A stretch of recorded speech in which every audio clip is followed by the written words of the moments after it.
Centrifugal clutch कहाँ use होता है, क्या होता है, उससे पहले अभी तक हम लोग क्या देख चुके हैं। प्लेट क्लच में भी multi plate clutch, single plate clutch, cone clutch, ठीक है। इनमें क्या था कि आपको मैनुअली क्लच लगाना पड़ रहा था, ठीक है। मतलब आपको पैर दबाना पड़ रहा था एक क्लच पेडल के ऊपर। सेंट्रीफ्यूगल क्लच बच्चे में ये लोचा नहीं है, ये अपने आप होता है। मतलब अपने आप तो नहीं, मतलब कैसे वर्क करता है कि कहाँ यूज़ होता है पहले वो बताने दो। लाइट ड्यूटी व्हीकल्स जितने भी हैं उनको एक कैटेगरी दिया जाता है मोपेड्स, ठीक है। स्कूटी जो होता है एक्टिवा का, स्कूटर हो गया, इन सब में ये क्लच यूज़ होता है। स्कूटी और स्कूटर में देखो, स्कूटीज़ वगैरह में जो लाइट ड्यूटी व्हीकल्स हैं इनमें गियर बॉक्स नहीं होता है, ठीक है। जो भी मेरा, अब तुम बोलोगे कि भाई गियर बॉक्स नहीं होता है, तो फर्स्ट गियर से सेकंड गियर जो हम लोग करते थे उनसे टॉर्क, कम गियर पे टॉर्क मिलता था, हायर गियर्स पे पावर स्पीड मिलता था। तो ये यहाँ कैसे मिलेगा, तो यहाँ प्रॉपर मैकेनिज़्म होता है जिसको कहते हैं कंटिन्यूस वेरिएबल ट्रांसमिशन मैकेनिज़्म। यहाँ बेल्ट ड्राइव लगा रहता है, ठीक है। वो हम एक सेपरेट उसके लिए वीडियो बना देंगे, ठीक है। तो यहाँ पर गियर बॉक्स नहीं, ठीक है, मैनुअल क्लच नहीं, ठीक है। कैसे होता है कि कोई अगर स्कूटी वगैरह एक्टिवा चलाया हो तो तुरंत स्कूटी चालू नहीं होता है, तुरंत रेस दबाने पे स्कूटी चालू नहीं होता, थोड़ा टाइम लगता है। भले छोटे समय के लिए ही सही, लेकिन हाँ कुछ समय लगता है, ठीक है, इंगेज होने में, ठीक है। अब क्या मैकेनिज़्म है उसका, वो क्रेन्स में यूज़ होता है। क्यों यूज़ करते हैं क्रेन वगैरह में, वो सब पहले मैकेनिज़्म तो समझ लें। हाँ, तो हमको जो अभी तक क्लैरिटी है कि मैनुअली कुछ नहीं करना है, जो होना है स्पीड ऑफ इंजन से, इंजन की स्पीड से जो होगा वही होगा, ठीक है। अब देखो ये व्यू में समझना थोड़ा डिफ़िकल्ट है, हालांकि हमने थोड़ा ड्राइंग व्राइंग भी मेरा सही नहीं है। ये व्यू में समझना रिलेटिवली आसान है, ठीक है। चार यहाँ पे देखो, चार, ये इस आउटर सेगमेंट को कहते हैं ड्रम, ठीक है। कोई अगर ब्रेक वगैरह पड़ा है तो उसको ज़्यादा समझ में आएगा, ठीक है। इसको कहते हैं शू, और ये स्प्रिंग्स लगे रहते हैं, ठीक है। तो इस व्यू में समझना ज़्यादा आसान है, ठीक है। ये ड्राइविंग शाफ्ट, ये driven shaft, spring, friction lining है, ठीक है। फ्रिक्शन लाइनिंग लगा रहता है जो कि शूज़ में लगा रहता है, ये फ्रिक्शन लाइनिंग है, ठीक है। फ्रिक्शनल, हाई फ्रिक्शन का मटेरियल का ही बनता है। अब देखो तुमने अपना इंजन स्टार्ट किया, ठीक है। शुरू में क्या होगा समझते जाना, ठीक है। इंजन हमने चालू कर दिया, तो इंजन चालू होने से ड्राइविंग शाफ्ट घूमेगा। ड्राइविंग शाफ्ट घूमने से क्या होगा कि ये पूरा असेंबली घूमेगा, ठीक है। तो ये जो शू है इस पर सेंट्रीफ्यूगल फोर्स एक्ट करेगा जो कि बाहर इसको ले जाएगा, ठीक है। सेंटर से बाहर ले जाने की कोशिश करेगा, ठीक है। तो इसमें ज़्यादा अच्छा से समझ में आता है ये चीज़, ये पर्टिकुलर चीज़ कि ये घूमेगा, ठीक है। तो ये क्या स्प्रिंग लगा रहता है भाई, तुम इसी से समझो तो ज़्यादा बेहतर है, ठीक है। ये घूम रहा है तो इस पर सेंट्रीफ्यूगल फोर्सेस के कारण ये ऊपर जाने का कोशिश करेगा, पर अभी क्या है कि स्प्रिंग रेजिस्टेंस प्रोवाइड करेगा, ठीक है। कुछ ये लिफ्ट करेगा, स्प्रिंग भी उतना ही स्प्रिंग फोर्स डेवलप कर लेगा, और अभी ये किसी x दूरी पे है, ठीक है। और इसके और ड्रम के बीच का दूरी अभी कुछ डेल्टा एल है, ठीक है। कुछ भी दूरी है, ठीक है। जैसे जैसे स्पीड बढ़ाते जाएंगे, स्पीड कैसे बढ़ाएंगे भाई, रेस दो, तो रेस देने से क्या होगा, इंजन का स्पीड बढ़ते जाएगा, ठीक है। थ्रॉटल कहते हैं ना, थ्रॉटल करो, फुल थ्रॉटल नहीं, थोड़ा थ्रॉटल करो, ठीक है। अब क्या होगा कि और सेंट्रीफ्यूगल फोर्स बढ़ेगा, और kx बढ़ेगा, ठीक है, और ऊपर लिफ्ट कर जाएगा ये, ठीक है।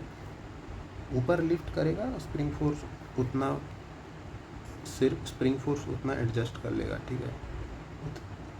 मतलब ये क्या हो रहा है कि थोड़ा सा ऊपर उठा, स्प्रिंग फोर्स भी उतना डेवलप हो गया, फिर और एंगुलर स्पीड बढ़ाएं और प्रेस दबाएं, और ऊपर उठा, स्प्रिंग फोर्स उतना डेवलप हो गया, और ऊपर उठा, स्प्रिंग फोर्स उतना डेवलप हो गया।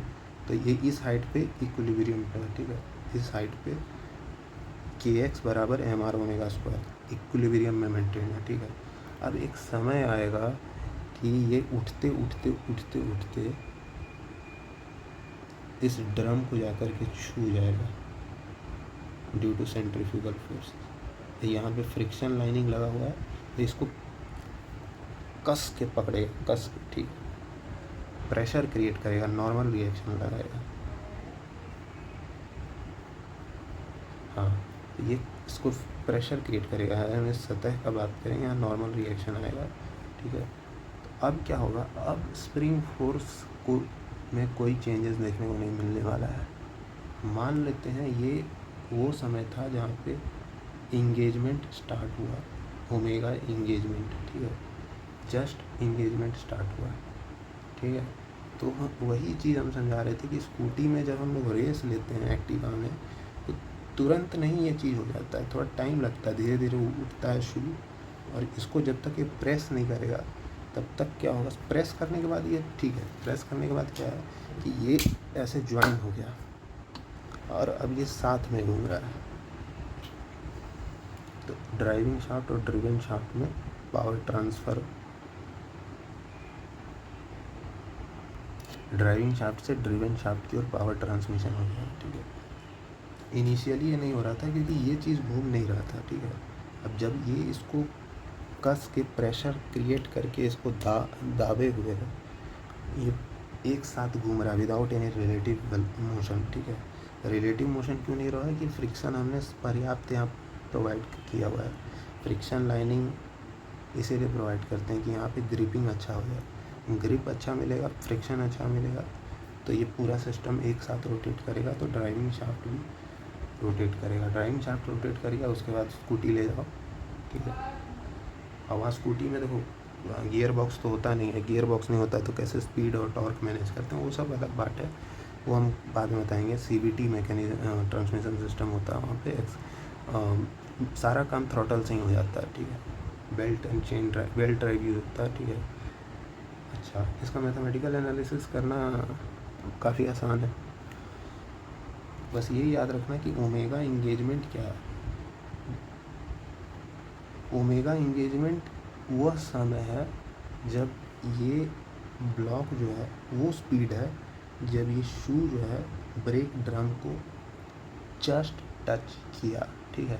अब इससे ज़्यादा अगर ओमेगा हम बढ़ाएं तो स्प्रिंग फोर्स अब नहीं बढ़ने वाला है क्योंकि ये इसको प्रेस कर चुका है, ठीक है। तो mr ओमेगा स्क्वायर बढ़ेगा, no doubt, mr omega dash square हो जाएगा, पर स्प्रिंग फोर्स नहीं बढ़ेगा। स्प्रिंग फोर्स कितना रहेगा, जितना पहले था, कितना था पहले, mr ओमेगा इंगेजमेंट का स्क्वायर, ठीक है, mr ओमेगा इंगेजमेंट का स्क्वायर, ठीक है। जब इंगेजमेंट हुआ था तो mr ओमेगा इंगेजमेंट स्क्वायर इतना स्प्रिंग फोर्स इसको सेंट्रीफ्यूगल फोर्स प्रोवाइड कर रहा था। This centrifugal force was provided by spring force, ठीक है।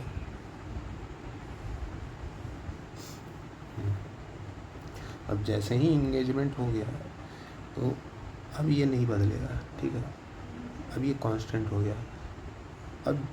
अब जैसे जैसे हम स्पीड बढ़ा रहे हैं, मान लो ओमेगा है, किसी omega is greater than omega engagement, ठीक है, हाँ ओमेगा। अब इसमें जो सेंट्रीफ्यूगल फोर्सेस लग रहा है, अब इसका फ्री बॉडी डायग्राम बनाना जरा, कि इस शू का फ्री बॉडी डायग्राम बनाए। देखो इसको, ये है मेरा ड्रम, ठीक है। जब डिसएंगेज पोजीशन था तो ये पूरा असेंबली है शू और, हाँ शू और इसका, हाँ ये शू है, ये फ्रिक्शन लाइनिंग पूरे असेंबली का, ये है सेंटर ऑफ मास, और इसको कई लोग सेंटर ऑफ ग्रेविटी भी कहते हैं।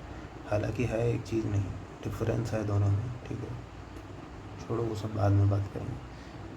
यहाँ और जो सेंटर, जो फोर्सेस लगेंगे वो इसके सेंटर ऑफ मास से लगेंगे, इससे पास होंगे, ठीक है।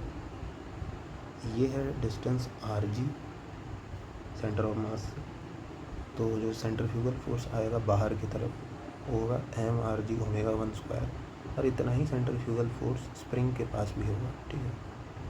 मतलब स्प्रिंग ही ये सेंट्रीफ्यूगल फोर्स दे रहा है, ठीक है। देखो सेंट्रीपिटल और centrifugal forces are not new forces, all the existing forces like normal forces, gravitational forces, frictional forces, they provide centripetal forces. And what is centrifugal forces is just an feeling. खैर बाद में बात करेंगे। Centripetal force अब छेड़ी दिए तो complete करने में, सेंट्रीपिटल फोर्स वो होता है कि किसी बॉडी को अंदर सर्कुलर मोशन करने के लिए एक एक्सेलरेशन का रिक्वायरमेंट मस्ट है। भले तुम एक एक्सेलरेशन टेंजेंशियल वाला मत रखो, लेकिन ये अंदर की तरफ जो एक्सेलरेशन है जिसके कारण डायरेक्शन चेंज हो रहा है, ये मस्ट है। और ये जो एक्सेलरेशन जो प्रोवाइड करता है उसको कहते हैं सेंट्रीपिटल फोर्स, जो फोर्स प्रोवाइड करता है।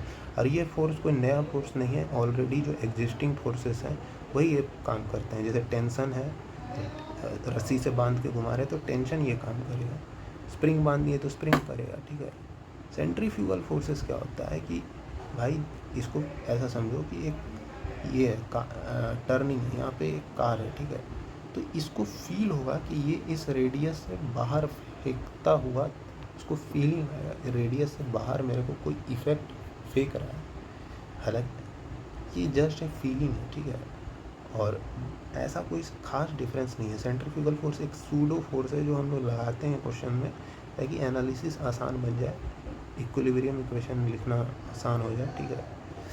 बाकी और कुछ नहीं। हाँ, ये स्प्रिंग इतना सेंट्रीफ्यूगल फोर्स प्रोवाइड कर देगा और बैलेंस हो जाएगा, इस साइड पे आ जाएगा, ठीक है। फिर स्पीड बढ़ाएंगे, फिर उस साइड पे आ जाएगा। अब ऐसे करते करते एक समय आया कि स्पीड बढ़ा दिया, इंगेजमेंट मेरा जस्ट इंगेज हो गया, ये ड्रम से जस्ट इंगेज हो गया। अब देखो यहाँ पे जो व्हेन इंगेज ओमेगा 2 कौन सा वेलोसिटी है, ओमेगा 1 से बढ़ा है, और यहाँ पे जस्ट इंगेजमेंट चालू हुआ है, ठीक है। अब हम इससे ऊपर वेलोसिटी बढ़ाएं, और ये वेलोसिटी जो है ये स्प्रिंग वेलोसिटी, स्प्रिंग का ही वेलोसिटी है, लेकिन ये मैक्सिमम स्प्रिंग इतना फोर्स एक्सर्ट कर सकता है। अब स्प्रिंग का फोर्स जो है चेंज नहीं होने वाला है। जैसे फ्रिक्शन में क्या होता है, स्टैटिक फ्रिक्शन एक का लिमिट होता है ना, न्यूटन। आपने इससे भी ज़्यादा फोर्स बढ़ा दिया तो अब ये चेंज नहीं होगा, ये उतना ही लगते रहेगा। वही काम यहाँ पे भी हो रहा है, ठीक है।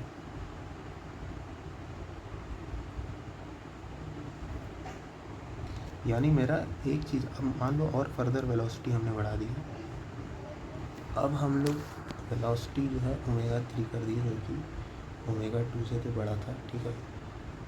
मतलब जस्ट इंगेजमेंट में जो वेलोसिटी था ओमेगा 2 था, नहीं सॉरी ओमेगा 1 था, ठीक है। हाँ, ओमेगा 2 ओमेगा 1 से बड़ा है। मतलब इंगेज जिस एंगुलर वेलोसिटी पे ये इंगेज हुआ था उससे ज़्यादा एंगुलर वेलोसिटी देंगे, स्प्रिंग फोर्स चेंज नहीं होगा, उतना ही रहेगा, Fc1 mRg ओमेगा 1 स्क्वायर। अब जो नया रेस दबाने से नया सेंट्रीफ्यूगल फोर्स आया वो mRg ओमेगा 2 स्क्वायर आया। नेट एक्सियल फोर्स बाहर की तरफ, ये चाह रहा है कि इसको फाड़ के हम निकल जाएं, लेकिन ये भी कम नहीं है, ये अपोजिट में रिएक्शन फोर्स डेवलप करेगा, ठीक है। रिएक्शन फोर्स मतलब नॉर्मल फोर्स अपोजिट, न्यूटन के थर्ड लॉ से उतना ही equal and opposite reaction force develop होगा, जिसके कारण नॉर्मल आएगा तो फ्रिक्शन आएगा। फ्रिक्शन क्या होता है, न्यू है, ठीक है। और फ्रिक्शन कैसे आएगा, इस डायरेक्शन में आएगा, ठीक है। स्लिपिंग जिस डायरेक्शन में हो रहा है उस डायरेक्शन के इस डायरेक्शन में आएगा, ठीक है, फ्रिक्शनल फोर्स। हाँ, तो अब देखो ये जाकर के इसको दबाया है, ठीक है, तो यहाँ पे नॉर्मल रिएक्शन क्रिएट हुआ है। अब देखो ड्रम रोटेट कर रहा है, कंटिन्यूसली ड्रम रोटेट कर रहा है, ठीक है। ड्रम रोटेट कर रहा है, ये इसको जाकर के ऐसे हिट किया, ठीक है, सडनली हिट नहीं किया, हिट किया, ये रोटेट कर रहा है। अब फ्रिक्शन क्या करता है, फ्रिक्शन अपोजेस रिलेटिव मोशन। देखो ये जो ड्रम था मेरा इस डायरेक्शन में रोटेट कर रहा था, ठीक है। जो शू था वो अभी रेस्ट पे था, ठीक है। फ्रिक्शन का ये नेचर रहता है कि ये दोनों के बीच के रिलेटिव मोशन को अपोज करे। तो ड्रम पे फ्रिक्शन ऐसे आएगा, ठीक है, क्योंकि ये इधर इसका v बराबर इसका टेंजेंशियल वेलोसिटी इधर है, तो फ्रिक्शन फोर्स इधर आएगा, ठीक है। ये ड्रम पे आएगा। शू पे कैसा आएगा? शू पे जस्ट इसका अपोजिट आएगा, ठीक है। शू पे इतना आएगा, जो कि एक टॉर्क क्रिएट करेगा, ठीक है, इस एक्सिस के अबाउट, और इस ड्रम और शू को मजबूरन एक साथ घूमना पड़ेगा, ठीक है, तब तक कि जब तक ये फ्रिक्शन लाइनिंग घिस ना जाए। फ्रिक्शन लाइनिंग घिस जाएगा तब तो काम ख़त्म हो जाएगा, ठीक है। तो वो तो खैर इतना हमको लेना पड़ेगा कोफिशिएंट ऑफ फ्रिक्शन की ये सब चीज़ ना हो, ठीक है। तो इस पे फ्रिक्शन फोर्स ऐसे लगेगा इस शू पे, तो ये शू को भी इसके साथ घुमाएगा और दोनों के बीच में स्लिपिंग नहीं होगा, कोई किसी भी प्रकार का स्लिपिंग नहीं होगा। तो ये हम लोग वैल्यू कैलकुलेट कर लिए। Fc2 नेट फोर्स कितना आएगा वो तो हम लोग निकाल लिए, ठीक है। फ्रिक्शनल फोर्स कितना आएगा इस पे, F इंटू ये डिस्टेंस कितना होगा, रेडियस ऑफ ड्रम के बराबर। बस frictional force into radius of drum कर दिया, न्यू एफ नेट बताया, यहाँ रख दिया, ये फाइनल एक्सप्रेशन मेरे को मिल गया। फ्रिक्शन के कारण कितना टॉर्क जनरेट हुआ, ठीक है। ठीक है, तो बाकी का एनालिसिस अगले दिन करेंगे, ठीक है। क्वेश्चन जो भी